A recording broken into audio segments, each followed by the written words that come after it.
Welcome back to the Michael Baisden Show. We're going to get back with you guys with the mom of the young man, Trayvon, who got shot and killed outside of Sanford, Florida. But right now, we got to talk about divorce and how it affects our kids. Dr. Robin L. Smith is back in the house, The Truth About Great Marriages. How you doing, Dr. Robin? I'm doing great. I'm happy to be with you. In the book, The Truth About Great Marriages, what do you say about divorce? Well, it's interesting because people think that divorce is their quick fix. I'm sick of him, sick of her, and I can just move on. What we don't realize is that when we move on, our baggage moves with us. And at some point, we've got to ask ourselves, okay, marriage 1, maybe it was her. Marriage 2, maybe it was her again. But by the time you get to marriage 3, you got to start asking yourself, maybe it's me. Perhaps it could be you. Yeah, perhaps. When do you know it's time to consider divorce? What steps should you go through before you get to that point? In all honesty, part of what you need to do before you even consider divorce is to think about what is your contribution to what is not working in your marriage. What have you done that has brought some of the pain, the distrust, the betrayal, the lack of joy, the lack of passion, the lack of sex into your marriage? What's your role? We happen to have a doctor who's very knowledgeable and lovely, by the way. I got to shout you out. You're very beautiful, Dr. Robin L. Smith. Oh, thank you, Michael. We need your help with the kids when we get into divorce. George has children. I have children. I know the impact on kids when you have any kind of separation. What do the adults need to know? Well, you need to know that you don't want your children to be caught in the crossfire. We're worried about our kids being caught in the crossfire of guns and violence, but we don't realize that it is a violent act to dog your husband or ex-husband or wife in the presence of your children. Preach. Mm-hmm. And so you want to talk about wounding the heart and the spirit and the ability for your child to believe that they can create a loving, safe relationship. You dog your partner in front of your kids, and you have scarred them in many ways for life.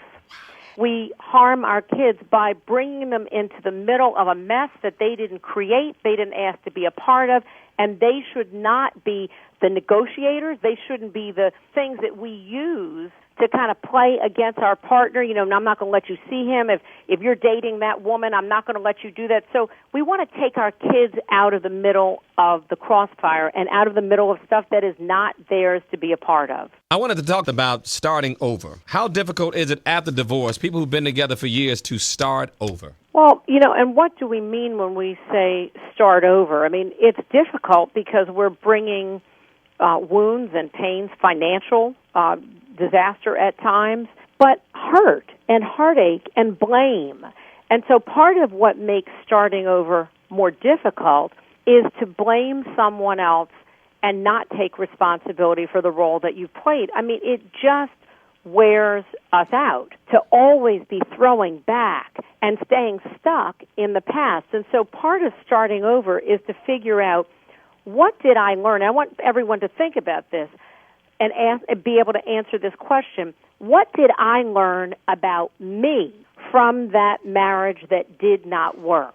Did I learn that I gave my power away and then I blamed you for being too domineering when actually the issue was that I really never felt secure? I never had a sense of my power. Did I blame you that I didn't know how to say no? So I said that you were controlling and you were domineering and you asked for too much, but actually what God and the universe were asking of me is that I learned how to grow myself up and learn how to respectfully have boundaries. So what is it that didn't work in your marriage that was your contribution so that you can start over and do it differently time 2 or 3? You know what? That is a great point, because I think that it's so easy to just say that no good so-and-so or she was this. And, I've been blogging this on my Facebook page, Maya Angelou's quote, when a person shows you who they are, believe them. Yes, believe them.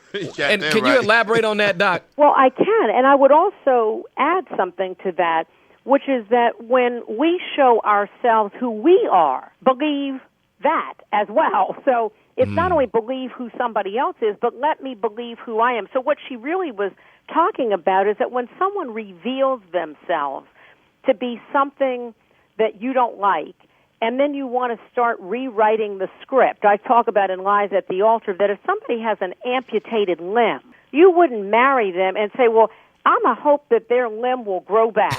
Right. I mean, you know what I'm saying? You wouldn't say that. I mean, You ain't going to hop around here for 30 years. I know. Right. I mean, it's like, okay, so Wow. if I wouldn't, think that your arm that has been surgically amputated is going to grow back, what would make me think that if you have been mean and abusive your whole life, that I'm going to be the one that's going to bring out your goodness? I don't think so. And so it's really allowing ourselves to deal with what is real, not what we want to be real, not what we hope is real, but actually what is real. Dr. Robin L. Smith, once again, The Truth About Great Marriages. Thank you so much. Congratulations for all your success, too. Oh, thank you so much. I'm always honored to be with you. Take good care. You too. Dr. Robin L. Smith, ladies and gentlemen, check out all the details on Baisden Live on Twitter and Facebook, or go to www.drrobinsmith.com.